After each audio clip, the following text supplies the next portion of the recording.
பூர்ணமாண்டா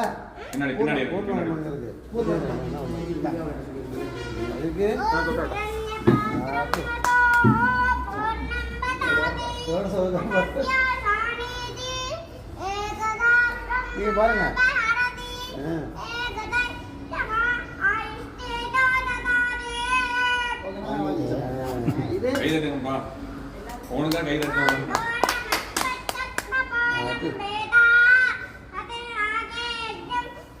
அது எப்படி கலக்கிறாங்க